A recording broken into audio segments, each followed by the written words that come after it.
बिस्मिल्लाहिर्रहमानिर्रहीम। अस्सलाम वालेकुम। उम्मीद है आप ठीक होंगे, खैरियत से होंगे। तैयब लोच आपकी खिदमत में फिर से हाजिर है जी। आज की अहम डेवलपमेंट ये है कि बिल आखिर तहरीक इंसाफ ने जो है वो इन चैम्बर सहूलतकारी के लिए रजू कर लिया है। मैं तो यही कहूँगा क्योंकि सुप्रीम कोर्ट के फैसले में वाज़े तौर के ऊपर तहरीक इंसाफ को कहा गया था कि अगर इलेक्शन कमीशन हमारे इन फैसले पे यानी मखसूस नशिस्तों से मुतल्लिक 12 जुलाई के फैसले पे इम्प्लीमेंटेशन नहीं करता, आपको कोई मसला दरपेश आता है तो हमारे चैम्बर आपके लिए ओपन है।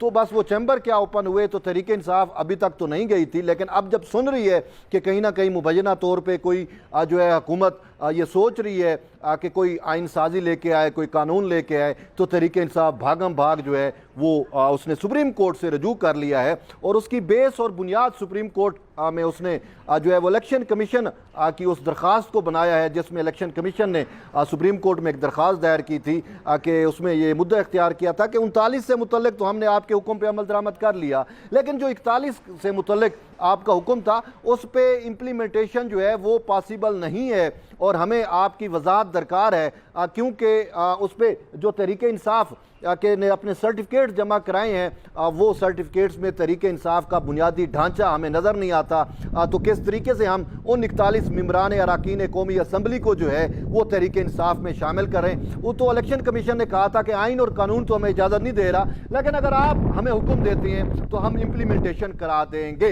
लेकिन अफसोस से कहना पड़ रहा है कि जस्टिस मंसूर अली शाह जो बार बार हमें ये आपको ये कहते हुए सुनाई दिए कि फैसले पे इम्प्लीमेंटेशन होना चाहिए, हर सूरत होना चाहिए, इंतज़ामिया को ये करना चाहिए, ये करना चाहिए, लेकिन उन्हीं जस्टिस मंसूर अली शाह ने जो है वो इलेक्शन कमीशन की उस दरख्वास्त के ऊपर कोई हुक्म जारी नहीं किया। मैं तो ये समझता हूँ कि 12 जुलाई के फैसले पे अमल दरामद में सबसे बड़ी रुकावट भी खुद सही मुर्शिद शाहजी साहब यानी मंसूर अली शाह साहब ही हैं। अगर वो चाहते तो इलेक्शन कमीशन ऑफ पाकिस्तान को कह सकते थे कि नहीं जी हमारा 12 जुलाई का हुक्म है और आप जो है इस पर दस्तखत करें, आप जो है इस पर इम्प्लीमेंटेशन करें।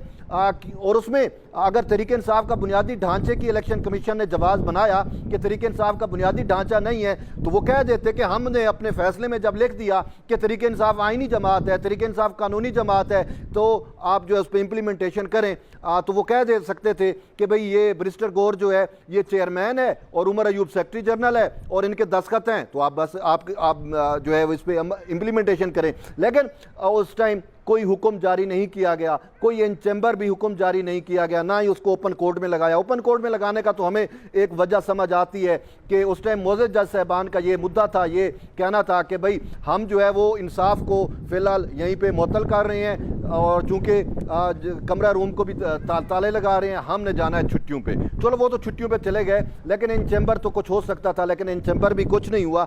अब जब जो है वो हुकूमत इस अटैम्प्ट में नज़र आ रही है कि कहीं ना कहीं शायद कोई कानून साजी हो, पार्लिमान में कुछ ना कुछ बड़ा होने को है, जैसे मैं कह रहा हूँ कि मुझे पार्लिमान की खामोशी में भी तूफ़ान नज़र आ रहा है, तो वो तूफ़ान अब आपके सामने भी कुछ उसके चीज़ें अया हो रही हैं। तो इसी सूरत में, इसी असना में, इसी तनाजुर में तहरीक इंसाफ जो है वो अपनी एक दरख्वास्त लेकर सुप्रीम कोर्ट में आ गई है। और तहरीक इंसाफ ने अपनी दरख्वास्त में मुद्दा क्या इख्तियार किया है वो मैं आपको बता देता हूँ। उज़ैर भंडारी हैं एडवोकेट, उनकी जानिब से ये दरख्वास्त दायर की गई है और उसमें मुद्दा ये इख्तियार किया गया है कि तकरीबन 12 नुकात हैं जो तहरीक इंसाफ ने अपनी दरख्वास्त में उठाए हैं। और वो कहती है कि इलेक्शन कमीशन की वजाहत की जो दरख्वास्त है वो मुअज़्ज़ज़ जज साहबान जो है उसको मुस्तरद कर दें। इलेक्शन कमीशन को आज़ाद अरकान की वाबस्तगी का सर्टिफिकेट मंजूर करने का हुक्म दिया जाए। इलेक्शन कमीशन को 12 जुलाई के मुख्तलिफ फैसले पर अमल दरामद करने का हुक्म दिया जाए। 12 जुलाई के फैसले पर वजाहत के लिए अदालत से जो है इलेक्शन कमीशन ने रजू किया है। ECB का यह कहना दुरुस्त नहीं है कि अमल दरामद में हमें मुश्किलात दरपेश हैं।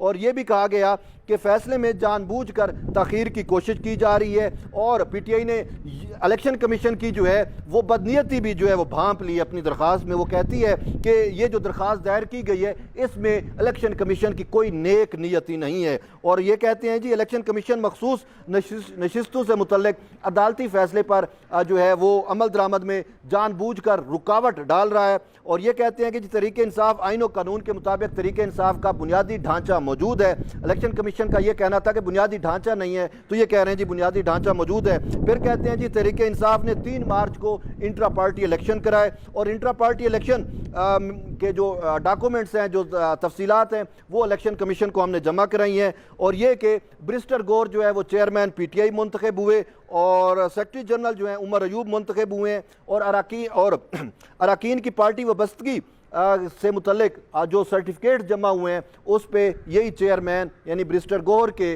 और जनरल सेक्रेटरी जो है उमर अयूब के जो हैं वो दस्तखत हैं। और ये कहा गया है कि इलेक्शन कमीशन को सुप्रीम कोर्ट पाबंद बनाए कि पार्टी वबस्तगी के सर्टिफिकेट पर फौरी तौर के ऊपर जो है वो कार्रवाई अमल में लाई जाए।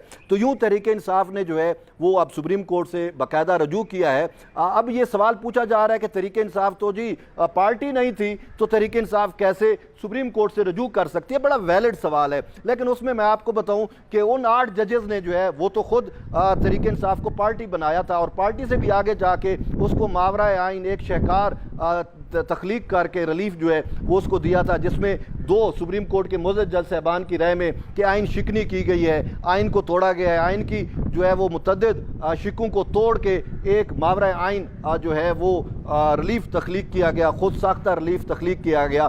तो सुप्रीम कोर्ट के उन 8 जजेस के फैसले के मुताबिक तहरीक इंसाफ को न सिर्फ पार्टी बनाया गया या फ्री मुकदमा बनाया गया, बल्कि उसके लिए एक विंडो भी ओपन रखी गई थी और वो विंडो ये थी कि भाई आपको कोई भी मसला दरपेश आए, इलेक्शन कमीशन आपके हमारे फैसले पे इम्प्लीमेंट ना करे तो हमारे चैम्बर आपके लिए खुले हैं, आप हमारे चैम्बर में किसी टाइम भी रजू कर सकते हैं। तो अब तहरीक इंसाफ ने बाकायदा जो है वो रजू कर लिया है। अब चूँकि सुप्रीम कोर्ट में छुट्टियाँ चल रही हैं, मुअज़्ज़ज़ जज साहबान जो हैं वो छुट्टियों पे हैं, इंसाफ को मुअत्तल करके जुडिशल कू लगा के और कमरे अदालतों को बंद करके, कोई लंदन गया, कोई न्यूयॉर्क गया, कोई कहाँ पे है, कोई कहाँ पे है। अब देखना ये है कि ये जो मुकम्मल इंसाफ की गर्दान पढ़ के मुकम्मल सहूलतकारी की जाती रही है, तो अब क्या आया ये इन चैम्बर सहूलतकारी करेंगे या फिर 8 या 9 सितंबर का वेट करेंगे? क्योंकि गर्मियों की छुट्टियां तो ख़त्म हो रही हैं 8 सितंबर को और 9 सितंबर को न्यू जुडिशल ईयर शुरू होगा।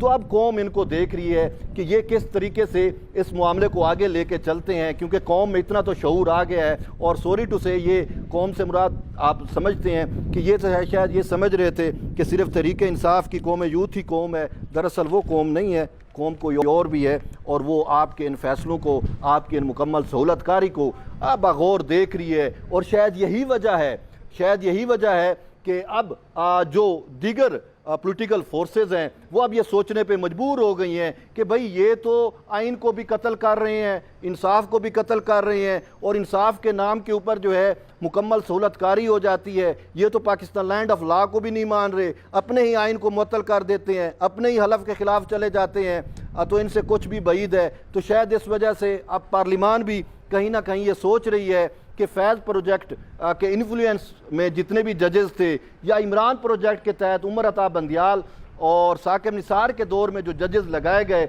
उनका कहीं ना कहीं तोड़ ज़रूरी है, क्योंकि ये जो है ना ही आइन को मान रहे हैं ना ही कानून को मान रहे हैं और ये मुकम्मल इंसाफ की गर्दान पढ़ के एक मखसूस पार्टी के लिए मुकम्मल सहूलतकारी करते नज़र आते हैं। तो इनका तोड़ करने के लिए पार्लिमान में कुछ चीज़ें ज़ेरे बहस हैं, कुछ चीज़ें गर्दिश कर रही हैं और मुबैना तौर पे कहा जा रहा है कोई जुडिशल पैकेज आ सकता है, कोई कानून साजी आ सकती है। और इसी बेसिकली यही मेन वजह थी। याद होगा आपको कि जब वज़ीर कानून जो है वो सुप्रीम जुडिशल कमीशन के इजलास में पेश हुए थे और उन्होंने कहा था कि जी हुकूमत जो है वो जुडिशल पैकेज लाना चाह रही है, तो फिर सही मंसूर अली शाह साहब ने क्या किया कि वो हुकूमत से उसने 2/3 ही उन्होंने खींच ली थी, ठीक है ना। उन्होंने कहा मैं देखता हूँ कि आप कैसे जुडिशल पैकेज लेके आते हो। तो बहरहाल अब सदर जरदारी साहब भी हमें मुतहरक नज़र आ रहे हैं और बाकी पॉलिटिकल फोर्सेस भी जो हैं वो इस चीज़ पे पहुँच चुकी हैं। और ख़ासकर जब से फैज़ नेटवर्क अनमास्क हुआ है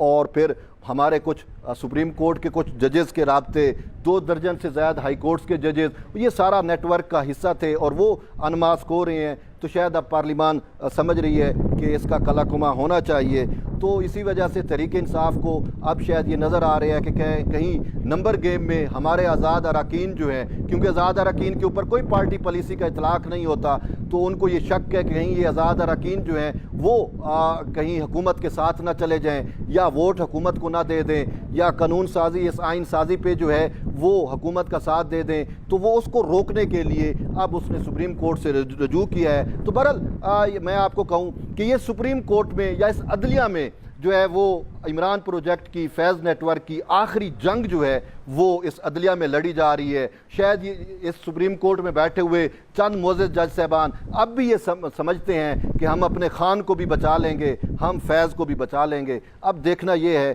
कि ये कहाँ तक कामयाब होते हैं और आइन और कानून को मानने वाले कहाँ तक कामयाब होते हैं। बहरहाल जंग जो है वो अपने ज़ोरों पे है और आखिरी जंग इसी अदलिया में लड़ी जा रही है। तो जो भी फैसला होगा वो आपके सामने होगा, देखते हैं कौन जीतता है। तो बहरहाल एट द एंड यही है कि जुड़े रहिए तैयब बलोच के साथ। मिलते हैं एक नई वीडियो में, तब तक ले इजाज़त दें। अल्लाह हाफ़िज़।